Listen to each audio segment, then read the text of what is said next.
내게 생명을 주셔서 이 땅에 태어나게 하시고 호흡과 내게 필요한 모든 것을 공급하신 분이 누구십니까?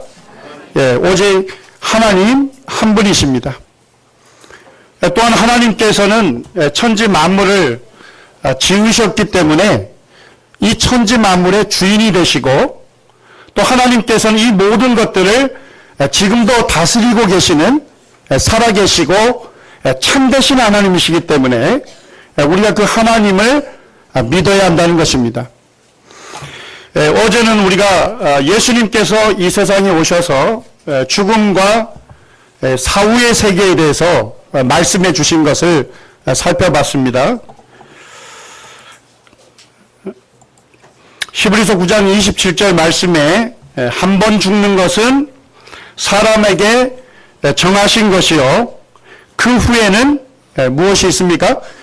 심판이 있다고 말씀하고 있습니다. 이 하나님의 아드님께서 이 땅에 오셔서 죽음 이후에 심판이 있고 또 심판 이후에 어떠한 세계가 있는지에 대해서 우리에게 분명하게 말씀해 주셨습니다.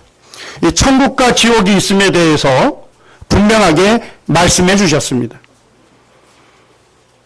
자기의 창조주이신 이 하나님을 주인으로 섬기기를 거절하는 사람들이 들어가는 것이 어디입니까? 그것이 지옥인 것입니다. 그렇지만 하나님을 믿는 자들이 들어가는 곳이 어디입니까? 천국인 것입니다. 우리는 어제 시간을 통해서 왜 우리가 하나님만을 믿어야 합니까? 이 지옥 갈 죄인이 구원받는 유일한 길은, 유일한 방법은 누구에게 달려 있습니까? 하나님께 달려 있습니다. 지옥 갈 죄인을 구원할 수 있는 능력이 하나님께 있기 때문에 자기 죄를 회개하고 이 하나님을 믿으면 구원함을 얻는 것입니다. 오늘 이 시간에는 우리가 왜 하나님만을 믿어야 하는가 마지막 주제를 좀 살펴보기를 원합니다. 우리 요한일서 4장 10절 말씀 우리 같이 한번 읽겠습니다. 요한일서 4장 10절 말씀입니다. 시작. 사랑은 여기 있으니 우리가 하나님을 사랑한 것이 아니요 하나님이 우리를 사랑하사 우리 죄를 속하기 위하여 화목제물로 그 아들을 보내셨습니다. 사랑은 여기 있으니 우리가 하나님을 사랑한 것이 아니다고 말씀하고 있습니다. 우리가 하나님을 사랑하지 못했던 것은 뭐냐면 하나님을 알지도 못했던 것입니다. 하나님을 알지도 못했고 또 하나님을 거절하고 살면서도 이것이 하나님 앞에 죄가 되는지도 모르고 살았던 사람입니다. 심지어는 하나님을 우리가 반대하기도 하고 적대시하기도 했습니다. 그런데도 불구하고 하나님께서는 우리를 사랑하셨습니다. 우리를 사랑하셔서 우리 죄를 속하기 위하여 화목제물로 누구를 보냈습니까? 그의 아드님 예수님을 이 땅에 보내주셨습니다. 우리의 죄를 속하기 위해서 하나님의 아드님이신 예수님을 보내주신 것입니다. 이 속한다고 하는 것은 갚는다는 의미가 있습니다. 우리의 죄값을 누가 대신 갚아준 겁니까?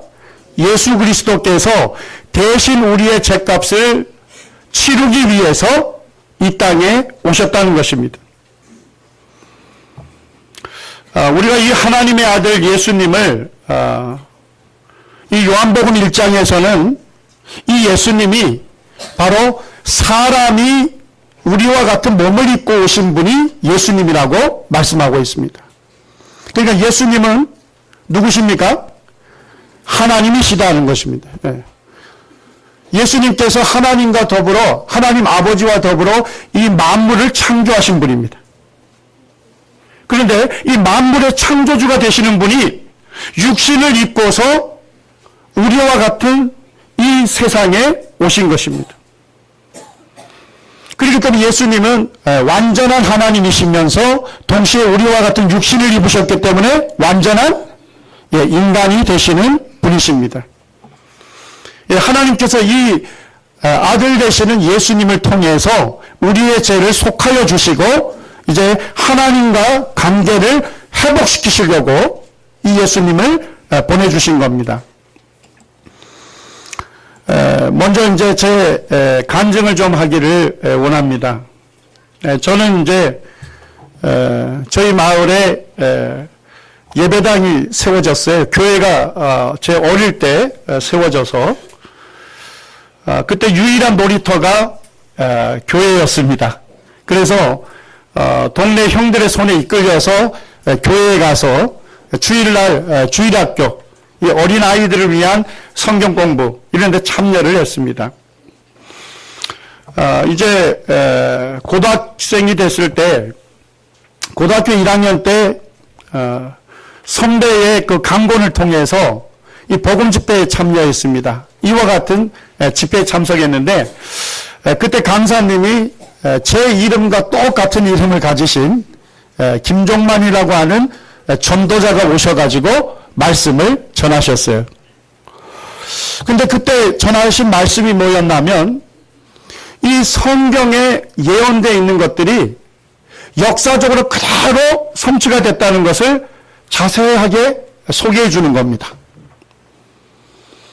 하나님께서 아직 사건이 일어나지도 않았는데 앞으로 어떤 사건이 일어날 것이라고 구체적으로 말씀을 하셨고 그것이 이제 수백 년 뒤에 역사적으로 그대로 성취된다는 것을 한 살에 한 살에 소개를 해 주었어요. 근데 제가 고등학교 1학년 학생인데도 그 말씀을 듣는데 주일학교 다닐 때는 초등학교 때는 성경의 말씀이 좋은 이야기인지 알았어요. 네. 아주 재미있는 이야기인지 알았어요. 근데 그때 복음 집회 때 성경 예언의 말씀을 듣게 될 때 제 마음이 달라진 겁니다. 정말 하나님은 어떠한 분이신가? 하나님은 한 번 말씀하시면 반드시 이루시는 분이구나. 그리고 이 성경은 바로 하나님께서 기록하신 바로 하나님의 말씀이구나 하는 사실을 그때 깨닫게 되었습니다. 그렇지만은 그때 제가 이 지옥 갈 죄에서 구원받지는 못했습니다. 왜냐하니까 구원에 대해서 아직 충분한 이해를 제가 하고 있지를 못했습니다. 그때 이제 이 집회가 마쳐질 때 강사님이 이번 집회를 통해서 예수님을 믿으시고 구원받으신 분은 손 드십시오 라고 하는 초청을 했어요. 그런데 저는 그 초청에 응할 수가 없었어요. 아직 제가 구원에 대해서 이해를 하지 못했기 때문에. 그런데 이제 의회에 초청을 한번 더 하는 겁니다. 이번 집회를 통해서 성경이 하나님 말씀이라는 것을 믿으셨고 이제는 내가 정말 구원받아야 되겠다 이렇게 마음으로 작정한 분이 있다면 손을 들어달라고, 그러면 우리가 기도하고 도와주겠다고 이렇게 요청을 했습니다. 그래서 제가 그때 손을 번쩍 들었어요. 그러면서 이제 제가 정규 집회에 모두 참여하면서 이 성경을 배우게 됐습니다. 근데 제가 한 7개월 정도 꾸준히 교회를 나가는데도 많은 분들이 이제 저한테 와서 상담해 주시는데도 저에게 이 구원받은 확신이 오지 않는 겁니다. 믿어지지 않는 거예요. 그래서 이제 그때 여름방학 갔습니다. 여름방학 때 제가 있던 지역에 여러 교회들이 모여서 캠프를 했습니다. 근데 이제 캠프 마지막 날에는 보통 캠프파이어를 하면서 즐거운 교제 시간을 갖잖아요.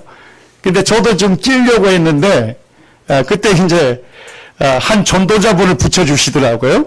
그러면서 오늘 너의 문제를 이 하나님 말씀을 갖고서 확실하게 뿌리를 뽑아라 이러더라고요. 그래서 저는 캠프파이어 참여도 못하고 부엌에 있는 장작더미 옆에서 전도자분하고 개인 교제를 하게 됐습니다. 그때 이 전도자분이 이런 얘기를 했습니다. 학생은 성경이 하나님 말씀이라는 것도 믿었고 그리고 이제 꾸준히 교회를 나오면서 많은 시간 동안 복음을 들었는데도 왜 구원의 확신이 없느냐? 뭐가 문제냐? 이런 얘기를 했습니다. 근데 저는 저가 죄인이라는 것은 알겠습니다. 예. 저가 친구들하고 못된 짓도 하고 친구들하고 다투기도 하고 저가 어머님께 거짓말도 하고 저가 죄인이라는 것은 알겠는데 저가 지옥 갈 만큼 그렇게 나쁜 사람은 아닙니다. 그런 마음이 있었어요. 그렇게 말씀을 드렸더니까 전도자 분이 저에게 이 로마서 1장 28절에서 30절 말씀을 이렇게 읽도록 했습니다. 그러면서 전도자분이 28절에 그들이 마음에 하나님 두기를 싫어하며 그들이 마음에 하나님 두기를 싫어했기 때문에 수많은 죄를 지을 수밖에 없었다는 것입니다.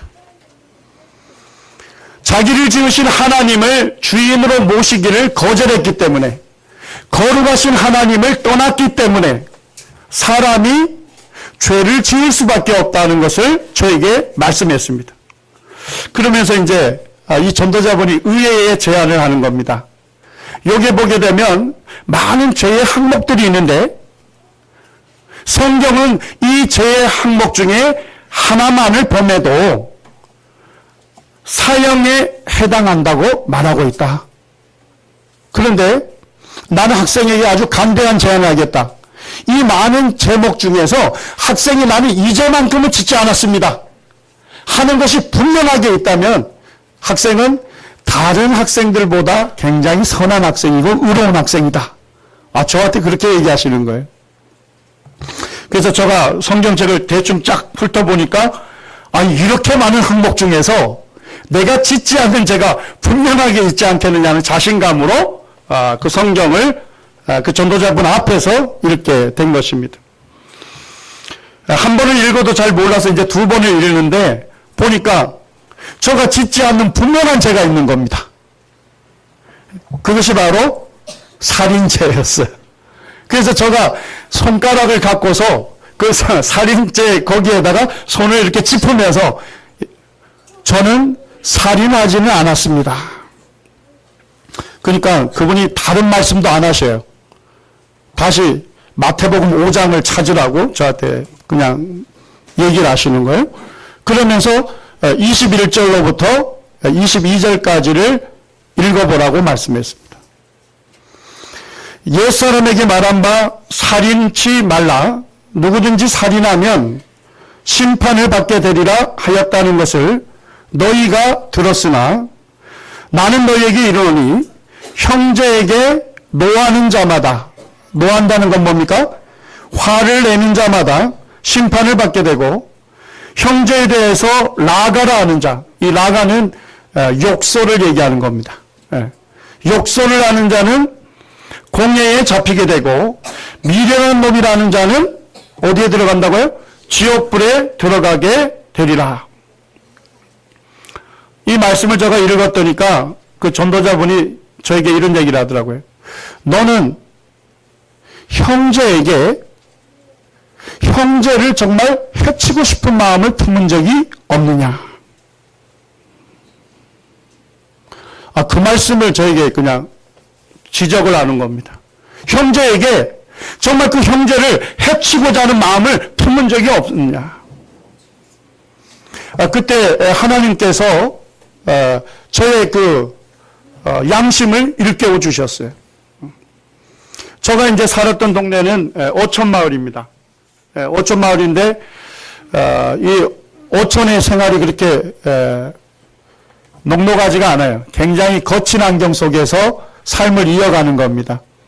새벽 4시가 되면 어부들이 일어나서 저희 형님도 보니까 크라운 맥주컵에다가 깡소주를 2번 따라서 연거푸 마시고 김치 하나 입안에 털어놓고 그 술 기운으로 차가운 바다에 가서 그물을 당기러 간. 그리고 이제 그물을 당긴 다음에 한 아침 8시나 이렇게 부두에 오게 되면 그 부인들이, 아낙네들이 아이들하고 같이 기다려요. 그러면 이제 그물을 차린다고 합니다.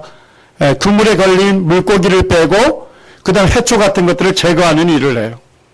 이제 그거 끝나고 나면 이제 아침 식사를 하는데, 아침 식사도 이제 또 술 한잔 하시면서 아침 식사를 하는 거예요. 그리고 이제 한잠을 잔 다음에 점심 먹고 나서 또 어부들이 모여서 또 그물을 깁습니다. 그리고 오후 4시가 되면 이제 바다에 가서 또 그물을 내립니다. 그런 다음에 돌아와서 또 어부들끼리, 같은 배 선원들끼리 모여서 또 술 한잔 하시는 거예요. 저도 이제 아버님이 일찍 돌아가시고, 큰형님이 아버지를 이어서 어부를 했습니다. 근데 형님하고 저하고 한 20살 차이가 나요. 제가 3남 4녀의 막내로 태어났는데, 어머님 44살에 저를 낳았으니까요. 완전 늦둥이였죠, 그 당시. 근데 이제 형님도 늘 술에 이렇게, 뭐랄까요. 술에 거의 이렇게 쪄들어 있었어요. 그래서 저녁 시간에 형님이 이제 소리를 지르면서 들어오면 전부 동생들이 다 도망을 갑니다. 예. 그러면 이제 집에 누구만 홀로 남습니까? 어머님 홀로 남아요. 예. 그리고 이제 저는 멀리 도망가지도 못하고 담벼락에 붙어가지고 이제 형님이 주정을 끝내고 주무실 때까지 기다리는 거예요. 그런데 어머니에게 그냥 했던 말 또 하고 하면서 그동안 잘하면서 서운했던 거 모든 거 다 끄집어내가지고 이제 어머니한테 얘기를 하는 겁니다. 근데 그걸 어머니가 다 받고 있어요. 그래서 어린 마음에 그 담벼락에 붙어서 제가 어리니까 내가 어떻게 하지 못하지만 내가 크면 형님을 가만두지 않겠다. 정말 형님을 해치고 싶어하는 그런 마음까지 제가 몇 번을 어릴 때 성장 과정에서 품었는지 몰라요. 그런데 그 전도자분이 저에게 이 구절 말씀을 얘기하면서 형제를 해치고자 하는 마음을 품은 적이 없었느냐. 하나님은 드러나는 행위를 심판하실 뿐만 아니라 마음을 지으신 분이기 때문에 마음으로 지은 모든 죄에 대해서도 하나님께서 아시고 하나님은 심판하시는 분이다. 너가 하나님 앞에서 정말 내가 죄 없다고 너 할 수 있느냐? 이 질문을 저에게 그냥 하시는데 하나님께서 저에게 양심을 일깨우면서 그때를 기억해 했습니다. 그제서야 제가 하나님 앞에서 정말 큰 죄인이라는 사실을 제가 깨닫게 되었거든요. 그러면서 제 마음에 하나님께 대한 회개가 있는 것입니다. 그러면서 제 입에서 자연스럽게 그 전도자분에게 제가 그러면 어떻게 해야만 구원받을 수 있습니까? 하는 그와 같은 질문이 나오게 된 것입니다. 전도자분이 그때 베드로전서 2장 22절에서 24절까지 말씀을 저에게 읽도록 했습니다. 우리 같이 한번 읽겠습니다. 시작. 그는 죄를 범하지 아니하시고 그 입에 거짓도 없으시며 욕을 당하시되 맞대어 욕하지 아니하시고 고난을 당하시되 위협하지 아니하시고 오직 공의로 심판하시는 이에게 부탁하시며 친히 나무에 달려 그 몸으로 우리 죄를 담당하셨으니 이는 우리로 죄에 대하여 죽고 의에 대하여 살게 하려 하십니다. 저가 채찍에 맞음으로 너희는 나음을 얻었나니. 이 말씀을 읽으라고 권하면서 그분에 대해서 생각하도록 했습니다. 그분이 누구냐? 그분은 죄를 범하지 아니하셨고 그 입에 거짓도 없으신 분입니다. 욕을 당하셨지만 맞대어 욕하지 아니했습니다. 고난을 당하셨지만 자기에게 고난을 주는 그 대상을 위협하지 아니했습니다. 오직 공의로 심판하시는 하나님에게 자기 자신의 영혼을 부탁하셨습니다. 이분이 누구십니까? 예수님입니다. 이분이 하나님의 아들 예수님이십니다. 죄를 범하지 아니하시고 죄를 알지도 못하시는 거룩하신 예수님께서 24절에 보니까 친히 나무에 달려 그 몸으로 우리 죄를 담당하셨다. 그분이 나무에 달리셨는데 그분이 흉악한 죄를 지은 죄인을 사형시키는, 죄인에게 형벌을 주는 십자가에 달렸는데 그분이 달리신 것은 그분 자신의 죄 때문에 달리신 것이 아니라 바로 우리 죄 때문에 달리셨다는 겁니다. 우리 죄를 담당하기 위해서 달리셨다는 겁니다. 그때 제가 이 담당이라는 말이 금방 이해가 되지 않더라고요. 그러니까 전도자분이 하는 말이 담당이라는 것은 무엇을 또 맡는다, 이런 뜻이라는 겁니다. 예수님이 십자가에 달리신 것은 누구의 죄를 또 맡았다는 겁니까? 우리의 죄를 또 맡았기 때문에 하나님께서 보실 때 예수님이 죄인처럼 되셨다는 것입니다. 예수님이 죄를 범하지 아니하신 분이지만 십자가에서 나의 죄를 또 맡으셨기 때문에 그분이 하나님 보실 때 죄인처럼, 성경은 죄인이 됐다고 말씀하지 않고 죄가 되셨다고 말씀하고 있습니다. 죄인처럼 되셔서 죄인이 나에게 쏟아져야 할 하나님의 심판과 진노와 형벌을 누구에게 쏟으셨다는 겁니까? 이 예수님께 다 쏟으셨다는 것입니다. 이 말씀을 이렇게 풀어주시는데 제 마음에 너무나도 감사한 마음이 생기는 겁니다. 죄 없으신 예수님께서, 하나님의 아드님께서 그분이 나의 죄를 담당하셨다는 것을 제가 깨닫게 됐을 때 이 예수님을 저의 주님으로 영접을 했습니다. 제 마음에 이 예수님께 대한 감사가 있었고 정말 내가 이 예수님의 말씀을 순종하면서 이 예수님을 기쁘시게 하는 삶을 살아야 되겠다는 마음이 생기면서 제가 그때 예수님을 이제 주님으로 영접하면서 구원함을 얻게 됐습니다.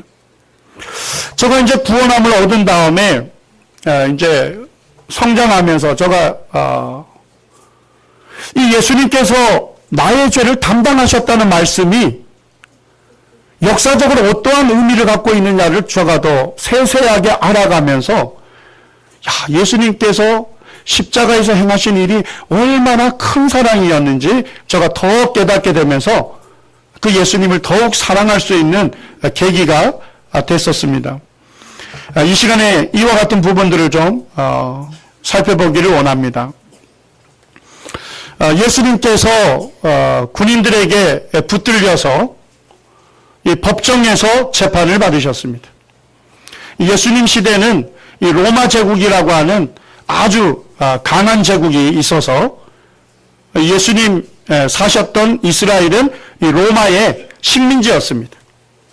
그래서 이 로마의 총독인 이 빌라도라고 하는 사람 앞에 가서 예수님께서 3번이나 심리를 받으셨습니다. 근데 이 인간 법정에서도 말이죠, 빌라도 총독이 예수님을 3번이나 심리하면서도 뭘 찾을 수가 없었습니까? 죽일 죄를 찾지 못했습니다. 이 얘기 뭔 얘기냐면 사람들 앞에서 이 예수님은 죽일 죄가 없다고 무죄 판결을 했던 것입니다. 무죄 판결을 하고 예수님을 놓아주려고 했는데 그때 이제 종교 지도자들이 이 백성들을 선동해서 예수님을 십자가에 못 박으라고 외치기 시작했습니다. 그러니까 이 로마의 총독인 빌라도가 가만히 보니까 어떻습니까? 뭐가 일어나려고 하죠? 밀란이 일어나려고 하는 거예요. 밀란이라는 건 뭡니까? 데모가 일어나서 이 체제를 정복시키려고 하는 그와 같은 이제 조짐이 보인 겁니다. 그러니까 빌라도 총독은 예수님이 죄가 없다는 사실을 알고서 판결까지 내려놓고도 예수님에게 2가지 형벌을 내립니다. 첫 번째는 뭡니까? 예수는 채찍질하고, 이걸 로마의 태형이라고 합니다. 예수님에게 채찍질령을 먼저 언도합니다. 2번째는 뭘 언도합니까? 십자가에 못 박히게. 이거는 사형을 말하는 것입니다. 성경에서는 한 구절로 이렇게 표현이 되어 있습니다. 이에 빌라도가 예수를 데려다가 채찍질하더라. 한 구절로 되어 있는데 역사가들이 이 채찍질령이 어떠한 형벌이냐 하는 것을 기록해 놓은 내용을 제가 읽어보면서 참 너무나도 이 수치스럽고 모멸감을 주는 잔인한 형벌이 채찍질령이라는 걸 알게 됐습니다. 여기 있는 그림대로 먼저 이 제수를 어떻게 합니까? 완전히 발가벗깁니다. 그리고 그 손을 법정에 있는 쇠기둥에다가 묶습니다. 이 채찍질령은요, 완전히 발가벗기기 때문에 그 주변에 있는 군중들로부터 다 자신의 부끄러운 모습을 다 보이는, 수치와 모멸감을 그렇게 겪는 이와 같은 형벌을 예수님께서 받으신 것입니다. 그리고 이제 양편에 2명의 로마의 군인이 있는데 채찍을 듭니다. 손잡이만 나무고 나머지는 다 가죽끈으로 되어 있습니다. 그런데 가죽끈 사이사이에는 보면 날카롭고 간한 이 동물의 뼈들이 거기에 끼워져 있어요. 그리고 이제 굵은 쇠구슬들이 거기에 달려 있습니다. 그러면 이제 한 장교가 이 채찍을 들고서 머리를 내어칩니다. 그러니까 가죽끈으로 되어 있으니까 이 가죽끈이 머리를 휘감게 되죠. 그리고 이제 날카로운 이 뼈 조각들이 피부에 박히게 됩니다. 그리고 쇠구슬은 이제 멍을 들게 하는 겁니다. 때린 다음에 그것을 잡아당기게 되면 어떻게 됩니까? 이 뼈 조각이 박혀 있는 피부가 찢어지고 멍이 들면서 얼굴이 완전히 상하게 되는 겁니다. 그러면 다른 편에 있는 또 한 명의 장교가 목을 내리칩니다. 또 등을 내리칩니다. 이렇게 해서 차례대로 내리쳐서 발까지 내리치는 그와 같은 형벌이 채찍질령입니다. 역사가들의 그 기록에 의하면 등을 때리게 되면 이 등이 등 근육이 리본처럼 너덜거리고 심하게 때리게 되면 등뼈가 다 척추뼈까지 다 드러나고 옆구리를 때리게 되면 창자까지 내장까지 흘러나오는 그와 같은 잔인한 형벌입니다. 그리고 이제 이 채찍질형만으로도 너무 많은 피를 쏟기 때문에 이것만으로도 제수들이 죽음에 이르게 됐다는 것입니다. 제가 성경에는 예수님께서 채찍질을 당하셨다 이렇게 한 구절로 되어 있었는데 예수님이 나의 죄를 담당하시기 위해서 그분이 받으신 그와 같은 수모와 또 수치와 그분의 고통을 생각하게 될 때 참 나를 위해서 이 모든 것들을 다 받아주셨다는 것입니다. 이사야 53장 5절에는 예수님께서 태어나기 700년 전에 하나님께서 선지자 이사야를 통해서 이렇게 예언을 해놨습니다. 우리 같이 한번 읽겠습니다. 시작. 그가 채찍에 맞음으로 우리가 나음을 입었도다. 예수님이 태어나지도 아니하셨는데 700년 전에 그가 채찍에 맞음으로 우리가 나음을 입었도다. 이 그는 누구십니까? 예수님을 예언해 놓은 것입니다. 이사야 52장 14절에 이렇게 예언되어 있습니다. 전에는 그의 모양이 타인보다 상하였고 그 모습이 사람들보다 상하였으므로 많은 사람이 그에게 대하여 놀랐다. 예수님이 채찍에 의해서 얼굴이 상하실 것을 예언해 놓은 겁니다. 그의 얼굴의 형체를 분간할 수 없게 해놨던 겁니다. 사람의 얼굴인지 짐승의 얼굴인지조차도 구분하기 힘들 정도로 이 예수님의 얼굴이 상하실 것을 예언해 놨는데 그와 같이 예수님이 상하신 겁니다. 예수님이 이제 채찍질 형벌을 받으시고 한 50kg 정도 되는 이 십자가 형틀을 메시고 이 골고다 언덕까지 오르셨습니다. 이 골고다 언덕은 해골이라고 하는 의미를 갖고 있습니다. 이곳에서 사형을 집행했던 겁니다. 이 십자가형은 어떤 것입니까? 이 십자가형은 먼저 나무를 십자가 틀로 짭니다. 그리고 이제 양손을 어떻게 합니까? 한 15cm 정도 되는 대못을 이용해서 이 십자가의 가로들보에다가 박아서 고정을 시키는 겁니다. 그 다음에 양발을 겹칩니다. 양발을 겹쳐서 이 발목뼈에다가 쇠못을 박아서 이 십자가의 수직들보에다가 고정을 시킵니다. 그리고서 이 십자가 형태를 세우는 거예요. 그렇게 세운 다음에 언제까지 그 위에 제수를 둡니까? 죽었을 때까지, 죽을 때까지 거기 위에다가 세워놓는 것입니다. 그래서 역사적으로 보면 어떤 사람은 3일까지도 십자가에 달려 있었다는 겁니다. 더 오래된 기록에 보면 7일까지도 이 십자가에 달려 있었던 사람이 있었다는 것입니다. 그런데 시편 22편 16절에 보면 예수님께서 오시기 1000년 전에 예언되어 있는 말씀이에요. 거기에 보니까 개들이 나를 에워쌌으며 악한 무리가 나를 둘러 내 수족을 찔렀나이다. 하나님의 아들 구원자가 오실 것인데 그 구원자가 손과 발에 찔림을 받아서 죽임당할 것을 예언해 놓은 것입니다. 그런데 역사적으로 이것은 놀라운 것은 뭐냐면 그 당시에는 십자가 처형 제도가 역사적으로 존재하지도 않았습니다. 실제 십자가 처형 제도는 이 예언이 있은 후 400년 뒤에 역사적으로 등장을 합니다. 이 말씀을 기록할 때, 이 예언을 기록할 때 역사적으로 십자가형이 존재하지도 아니하는데도 불구하고 하나님께서 이 하나님의 아들 그리스도가 구원자가 이 땅에 오셔서 어떠한 죽음을 맞이할 것인지에 대해서 기록을 예언을 해놓은 것입니다. 이 예언을 그대로 이루신 것이죠. 우리가 이제 그림이라든지 영화 이런 걸 보게 되면 십자가상에 달려있는 사람의 부끄러운 부분을 가립니다만 사실은 그거는 예술가들이 예수님께 대한 최소의 존경을 표시한 것뿐입니다. 실제 역사적으로 보게 되면 전혀 가리지를 않습니다. 그리고 이 십자가 밑에는 많은 사람들이 십자가에 달린 사람을 바라보고 있는 겁니다. 군중들이 거기에 있는 것입니다.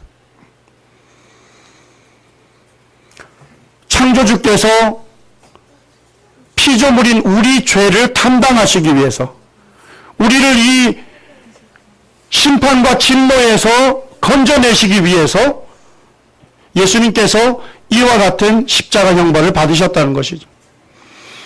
오늘날 사형제도는 어떻습니까? 아무리 흉악한 죄인일지라도 짧은 시간 고통을 느끼고 죽음에 이르도록 하는 것이 오늘날 현대 사형제도입니다. 그런데 십자가 처형은 어떻습니까? 죽을 때까지 아주 오랜 시간 동안 고통을 겪도록 만든 그와 같은 잔인한 형벌이 십자가 사형제도입니다. 그래서 이 로마에 있는 철학자들 같은 경우는 이 키케로라고 하는 유명한 철학자는 십자가라는 단어 자체를 로마 시민에게서 그의 생각이나 눈, 귀에서조차 완전히 제거가 돼야 한다. 왜?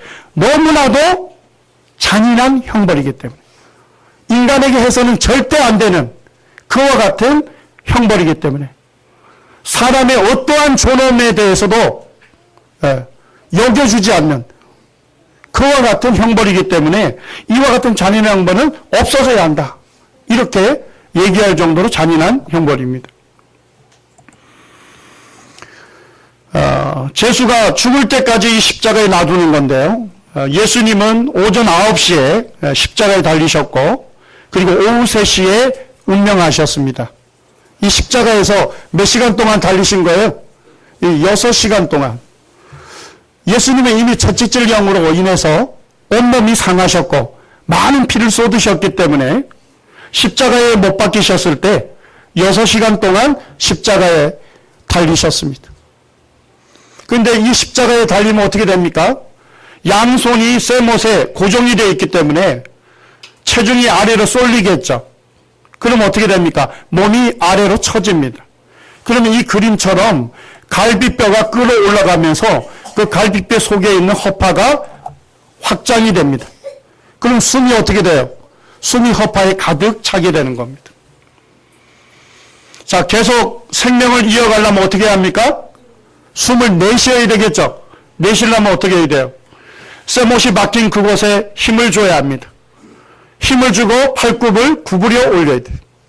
그리고 쇠못이 박힌 발에다가 힘을 실어서 무릎을 고추 세워야 합니다. 그러면 몸을 조금 세울 수 있어요. 그러면 이제 뭐 할 수 있습니까? 한 호흡을 내쉴 수가 있는 겁니다. 이렇게 예수님은 6시간 동안 힘겹게 십자가에 못 박힌 상태에서 오르내리신 겁니다. 예수님의 등허리가 어땠습니까? 이미 채찍에 의해서 상할 대로 상하셨는데 예수님께서 이 호흡을 하시기 위해서 그 상하신 등허리가 이 십자가 형틀에 쓸리면서 엄청난 고통을 계속적으로 겪어야만 했던 것입니다. 하나님께서 어떻게 하셨습니까? 이 십자가에 달린 하나님의 아들이신 이 예수님, 온 인류의 죄를 담당하기 위해서 십자가에 달리신 이분, 하나님 아버지께서 참아 보실 수 없어서 어떻게 하셨습니까? 먹구름을 가리시고 이 세상을 어둡게 하셨습니다. 이 세상을 어둡게 하시고 우리에게 내려야 할 모든 이 진노와 저주와 형벌을 누구에게 쏟은 겁니까? 아들 되신 예수님께 다 쏟으신 것입니다. 이와 같은 잔인한 형벌을 주님께서 나를 위해 담당하셨다는 것입니다. 십자가상에서는 예수님께서 내가 목마르다 이렇게 하셨습니다. 이미 예수님은 많은 피를 쏟고 계셨기 때문에 온몸에서 이 필요한 아주 기본적으로 요구되는 이 혈액량이 필요하거든요. 용액이 필요했는데 그 액체를 요구하기 위해서 심한 갈증 상태에 예수님께서 있으셨다는 겁니다. 그때 이제 군인들이 어떻게 했습니까? 이 해먹에다가, 이 해먹이란 거는 그냥 헝겊이나 스폰지라고 생각하면 됩니다. 거기에다가 아주 신 포도주를, 아주 독한 포도주를 거기에 묻혀서 예수님의 입에다가 이렇게 대준 겁니다. 그것을 이제 마시라고 해준 것이죠. 이것은 뭐냐면 십자가에 달린 제수가 너무나도 고통스럽게 죽어가고 있기 때문에 그 밑에 있는 사람들이 마지막으로 베푸는 자비라고 합니다.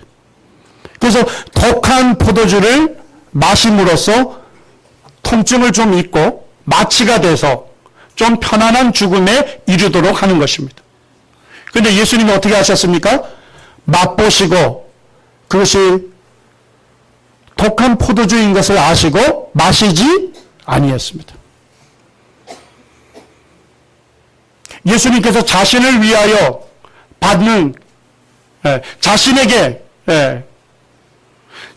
내려지는 이 형벌에 대해서 예수님이 가감하지 아니하고 예수님이 그것을 온전히 자기의 몸으로 우리를 위한 이 죄를 다 담당해 주신 것입니다. 예수님께서 십자가상에서 마지막으로 다 이루었다고 말씀하시고 운명하셨어요. 예수님이 이 죽음이 임박했을 때 마지막으로 힘을 내서 내가 다 이루었다. 내가 너희들의 죄를 담당하기 위해서 이 십자가에 달렸는데 너희들의 죄를 내가 다 담당했다. 죄인을 위한 구원 사역을 완전히 십자가에서 이루셨다고 예수님께서 외치신 것입니다. 군인이 이제 운명하신 예수님 앞에 왔을 때 이미 예수님께서 운명하신지 알면서도 어떻게 하냐면 창을 들어서 예수님의 옆구리를 찌릅니다. 그러니까 예수님의 옆구리에서 뭐가 흘렀습니까? 물과 피가 쏟아져 나왔습니다. 이것은 군인이 예수님이 이미 운명한지 알면서도 확인 사살을 낸 것입니다. 옆구리에 창을 찔렀다는 것은 뭐냐면 그 창이 이 허파와 심장을 간통하게 하는 것입니다. 그래서 그때 심장과 허파에 고여 있었던 피와 물이 이제 흐르게 된 것입니다. 예수님께서 어떻게 십자가에서 운명했을까? 의학자들은 이렇게 얘기합니다. 숨쉬기가 어려워져서 호흡 횟수가 감소하게 되면 심장이 어떻게 됩니까? 아주 불규칙하게 뛰게 된답니다. 그러면서 이제 심장막, 이 심장을 싸고 있는 막입니다. 거기에 피와 물이 고이게 되고 이제 나중에 거기에 피와 물이 고이니까 심장이 어떻게 할 수 없습니까? 뛸 수가 없습니다. 수축할 수가 없습니다. 그래서 심장에 마비가 오게 되고 호흡에 정지가 와서 결국은 예수님이 운명하게 되신 겁니다. 그 영화배우이면서 감독인 그 멜 깁슨이라는 사람이 예수님께서 십자가에 달리셔서 이제 운명하실 때까지 그것을 역사적으로 그대로 고증해서 재현해서 그것을 영화로 만들었습니다. 그리스도의 순환이라고 하는 영화를 만들었는데요. 그 영화를 이 시간 짧게 보기를 원합니다. Prova e studia. Quale? Dimmi sto farlo! Claro!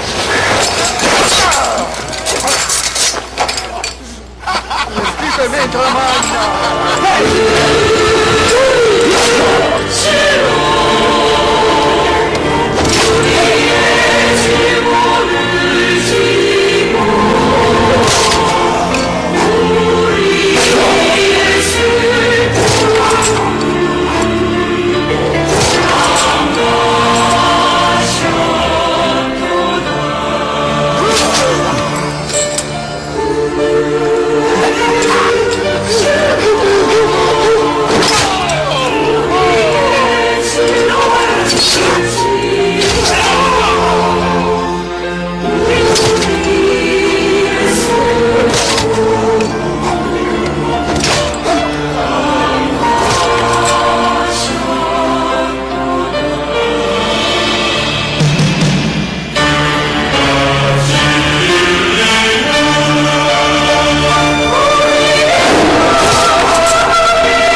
예, 불을 좀 켜주십시오.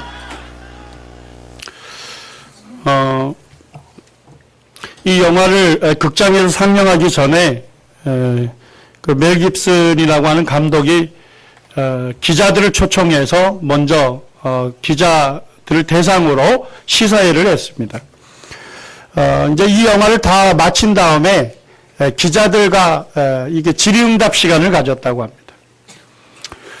그때 이제 그 기자 중에 한 사람이 그 유태인 기자였습니다. 유대인이었습니다. 이 유대인은 아까 예수님을 십자가에 못 박으라고 외쳤던 그 민족 사람이었습니다. 그래서 이 사람은 이 영화를 보면서 분노했던 것 같습니다. 그래서 멜 깁슨에게 질문하기를 당신이 이 영화를 만든 의도가 무엇이냐?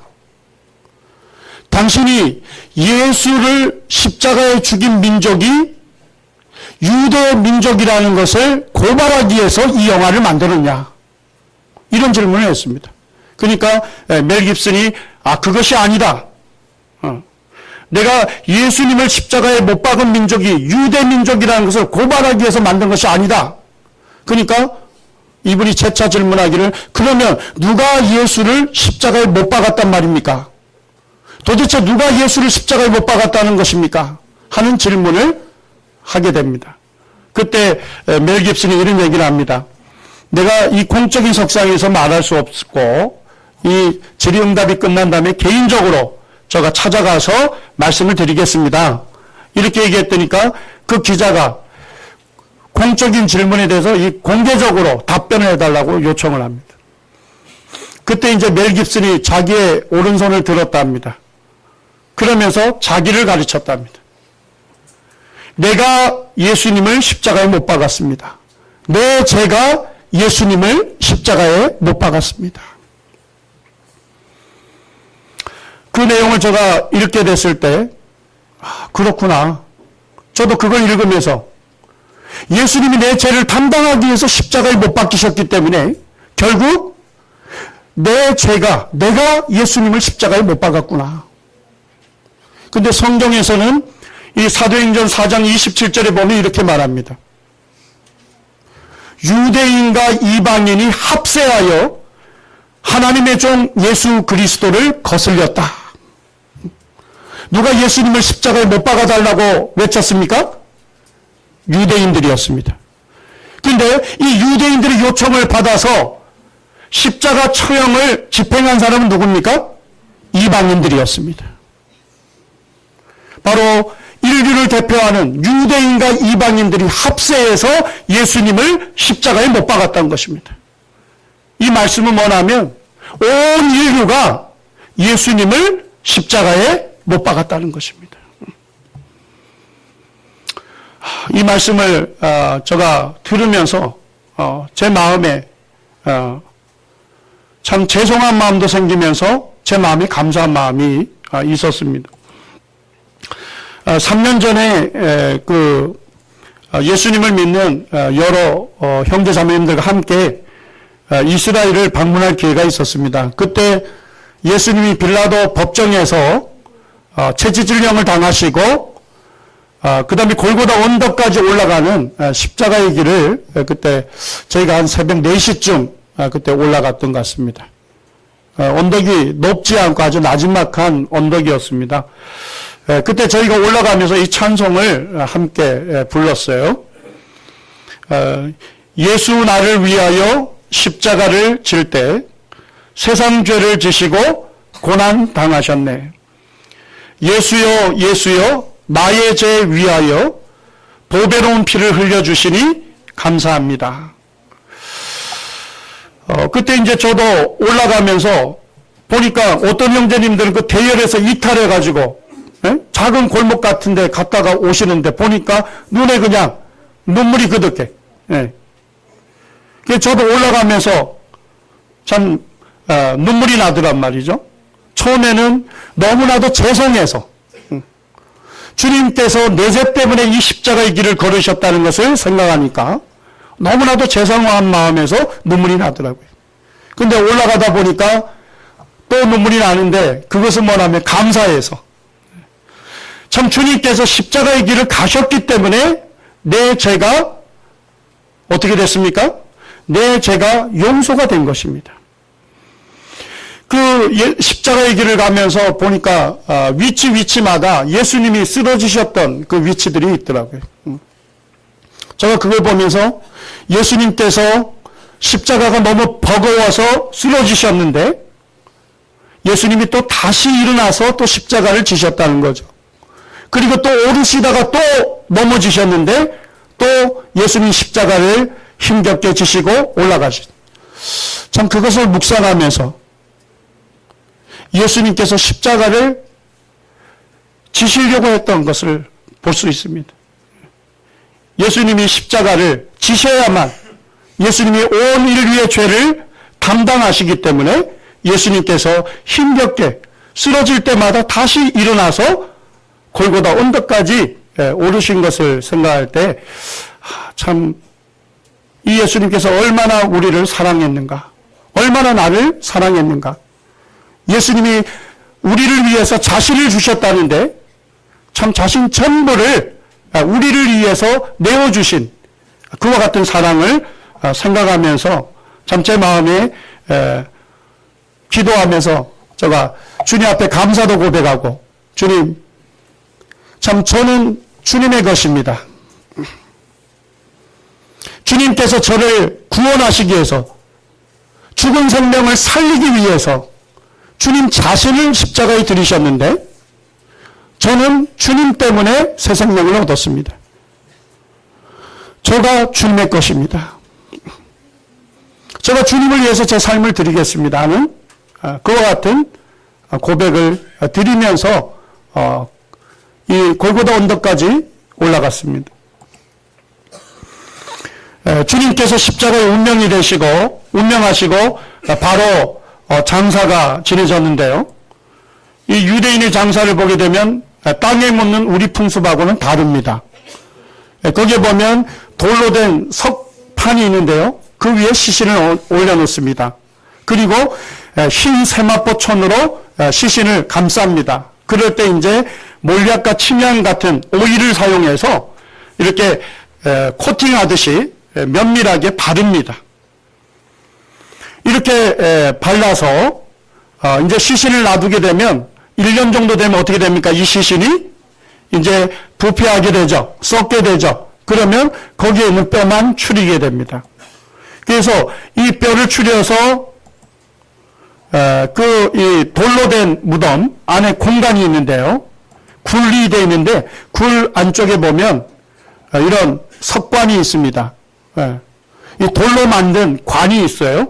그래서 그 안에다가 이제 뼈를 한 사람 거를 그 안에 집어넣고 석관에다가 이름을 새겨서 이 가족묘로, 가족 공동묘로 운영을 합니다. 예수님도 이렇게 시신이 안치가 됐습니다. 그런데 예수님께서 살아생전에 제자들과 사람들에게 무엇을 가르치셨냐면 예수님 자신이 이제 붙들려서 십자가에 못 박히고 제3일에 다시 살아나리라. 제3일에 어떻게 한다고요? 다시 살아나리라고 예수님께서 여러 번 가르치셨습니다. 그런데 그것을 누구도 알고 있었냐면 예수님을 십자가에 못 박도록 했던 유대 종교 지도자들도 알고 있었습니다. 그래서 그들이 뭐라고 하냐면 내가 사흘 후에 다시 살리라 한 것을 우리가 기억하노니 그러므로 분부하여 그 무덤을 사흘까지 굳게 지키게 하소서. 이 빌라도 총독에게 로마의 군인들을 내어달라고 하는 것입니다. 그리고 이제 로마의 군인들이 이제 돌을 임봉했다는 것은 뭐냐면 이 황제의 명령으로 거기에다 줄을 거는 겁니다. 근데 이 줄을 끊게 되면 결국 누구에게 반역하는 겁니까? 황제에게 반역하기 때문에 그 사람은 바로 죽임당하는 것입니다.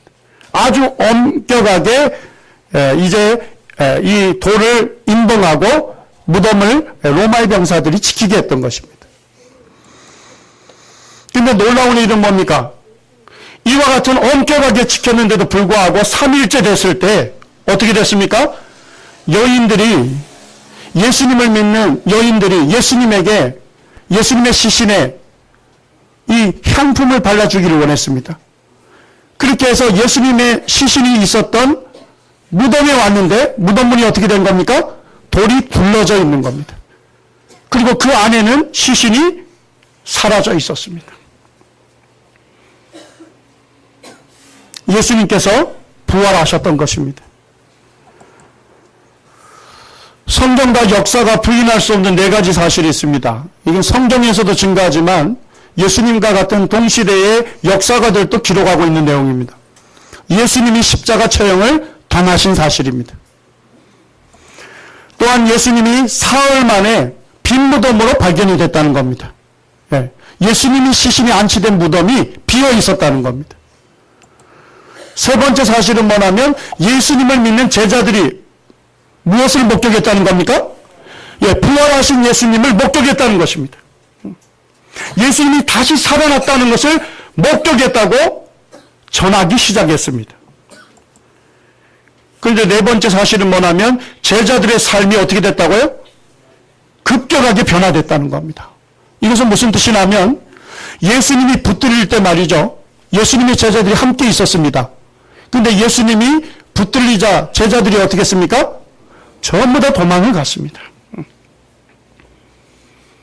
자기도 잡혀서 예수님과 같이 똑같이 처벌받을까봐 그게 겁이 나서 전부 도망을 간 거예요. 그런데 예수님을 따르는 제자 중에서 자기는 수제자라고 여겼던 베드로는 끌려가는 예수님을 따라갔는데 어떻게 갔습니까? 예수님 옆에 쓴 것이 아니라 멀찌감치 쓴 겁니다. 자기도 한패로 오인될까봐. 그리고 예수님께서 이제 제사장의 집에 가서 신문을 받기 위해서 예수님이 그 뜰에 들어갔을 때 베드로도 뜰에 들어갔습니다. 그런데 그곳에 있던 사람이 베드로의 얼굴을 보면서 야 너도 저 예수와 한패가 아니냐 하니까 어떻게 합니까? 내가 그를 알지 못한다. 3년 동안 예수님을 따라다니며 예수님을 배웠던 예수님을 가장 사랑한다고 했던 그 제자가 예수님을 3번이나 부인합니다. 그리고 예수님이 십자가에 못 박혔을 때 베드로는 예수님의 십자가 밑에 있었습니까? 아닙니다. 그는 십자가 밑에 있지도 못하고 다락방에 숨어 있었습니다. 예수님과 한 패로 자기가 뒤로나게 되면 자기도 처벌받을 것에 대한 두려움 가운데 있었던 사람입니다. 그런데 이들이 뭐예요? 예수님 무덤에 안치된 다음에 며칠 지난 다음에 예수님 부활했다고 전하기 시작한 것입니다. 그리고서 베드로는 어떻게 했습니까? 예수님 부활을 전하는 것 때문에 그는 목숨을 걸어야 했습니다. 그는 핍박을 받았습니다. 그리고 나중에 그는 예수님의 부활을 전하다가 그도 예수님과 같이 십자가형을 당했습니다. 여러분에게 물어보겠습니다. 예수님 십자가에 달리기 전까지 두려워 떨었던, 무서워 떨었던, 겁먹었던 제자들이 어떻게 이렇게 목숨까지 걸면서 그들이 예수님을 전할 수 있었을까요? 예수님의 12제자 중에 11명의 제자가 예수님의 부활을 전하는 것 때문에 그들이 순교를 당했습니다. 목숨을 잃었습니다. 어떻게 이런 일이 가능했을까요? 무엇으로만 설명이 됩니까? 그들이 전했던 것처럼 누구를 목격하게 됐습니까? 부활하신 예수님을 목격하게 된 것입니다. 예수님은 십자가에서 우리 죄를 담당하시고 죽으셨지만, 무덤에 장사되셨지만 예수님은 죽으시고 끝나신 분이 아닙니다. 예수님은 다시 살아나신 겁니다. 죽음의 권세를 이기시고 생명의 주인이신 하나님의 아들이심을 예수님이 자신을 증명해 보이신 것입니다. 여기에 그 시몬 글리니프라고 하는 사람이 있습니다. 이 사람은 그 하버드 그 법대를 창설했던 그와 같은 이 법학 교수입니다. 이분이 어느 날 학생들하고 수업을 하는데 한 학생이 질문을 했습니다. 교수님, 예수님이 부활하신 그 사건을 법정에서 증거를 다루는 면에서 살펴보게 된다면 예수님의 부활이 실제적으로 일어났을까요? 하는 질문을 드린 겁니다. 이해가 되셨나요? 네. 그러니까 이 시몬 그리니프라고 하는 분이 유태인이었거든요. 그러면서 그분이 바로 결론을 내리길 원하며 어떻게 신화 같은 얘기를 믿을 수 있느냐? 사람이 죽었는데 어떻게 다시 살아날 수 있느냐? 그건 불가능한 것이다. 그런데 이 학생이 재차 질문하는 겁니다. 교수님은 법정에서 제시되는 증거들이 사실이냐 아니냐 그 진실의 여부를 판단하는 그 법칙이나 규정을 만드신 분이 그와 같은 권위자입니다. 법칙이나 규정을 만드신 분이 어떻게 예수님의 부활에 대해서 증거를 살펴보지도 않고 그렇게 경솔하게 결론을 내릴 수 있습니까? 이 질문을 하니까 교수님이 그냥 한 방 먹은 거예요. 자기가 법정에서 제시되는 증거들, 증인들이 증거라고 내세우는 것들이 이것이 정말 믿을 만한 것이냐, 그 사실 여부를 어떻게 판단할 거냐, 그 기준을 만든 사람이에요. 그런 사람이 예수님 부활에 대한 증거를 살펴보지도 않고 경솔하게 결론 내린 겁니다. 그래서 이분이 이제 굉장한 도전을 받고서 그가 예수님의 부활에 대한 증거들을 살펴봅니다.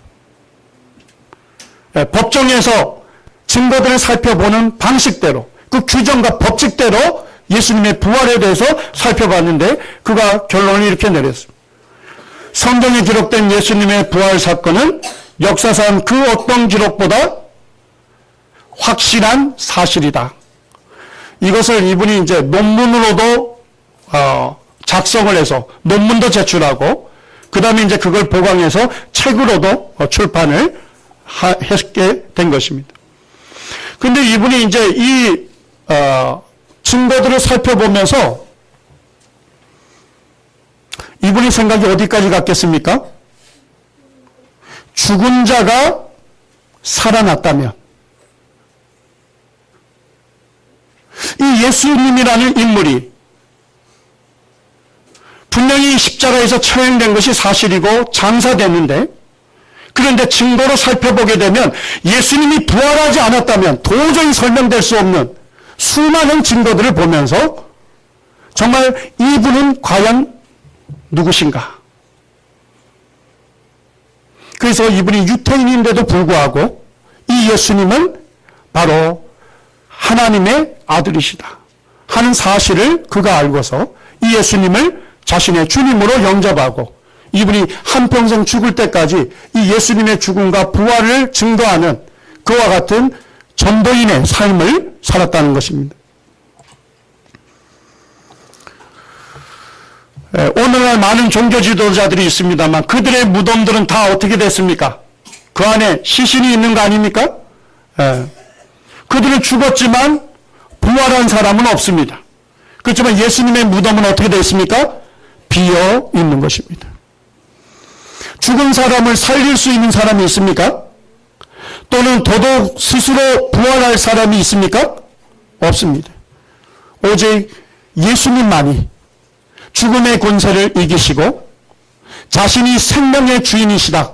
내가 하나님의 아들이라는 것을 예수님이 분명하게 나타내 보여주신 것입니다.